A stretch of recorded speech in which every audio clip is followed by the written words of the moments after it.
হ্যাঁ ভাই, আমি ডিএক্সএন বিজনেস করি। আর হ্যাঁ, আমি ডিএক্সএন বিজনেস এই জন্য করি যে যুগের সাথে তাল মিলিয়ে অনলাইন জগতে কাজ লাগানোর সুযোগটা ডিএক্সএন দিয়েছি। আমার আস্থা ডিএক্সএনে আছে।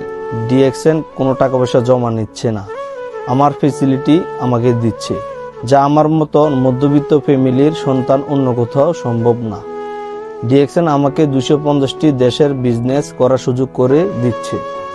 ডিএক্সএন আমার স্বপ্নগুলো পূরণ করার সুযোগ করে দিচ্ছে। এই প্রবাসের মাটিতে এসো আমার স্বপ্নগুলো যখন ভেঙে যাচ্ছিল, ঠিক তখনই ডিএক্সএন তার মাধ্যমে আবার আমার স্বপ্নগুলো পূরণ করার রাস্তা দেখিয়েছে। হ্যাঁ, আমি ডিএক্সএনকে ভালোবাসি। আমি ডিএক্সএন বিজনেস করি। আমি ডিএক্সএন বিজনেস করে আজ আমি সফল। চাইলেও আপনিও প্রবাসে কাজের পাশাপাশি ডিএক্সএন করে সফলতা অর্জন করতে পারেন। আপনিও আপনার সফলতার গল্প মানুষকে শোনাতে পারেন, একটা ইনকাম তৈরি করতে পারেন, আপনার স্বপ্ন পূরণ করতে পারেন ডিএক্সএন বিজনেস করে।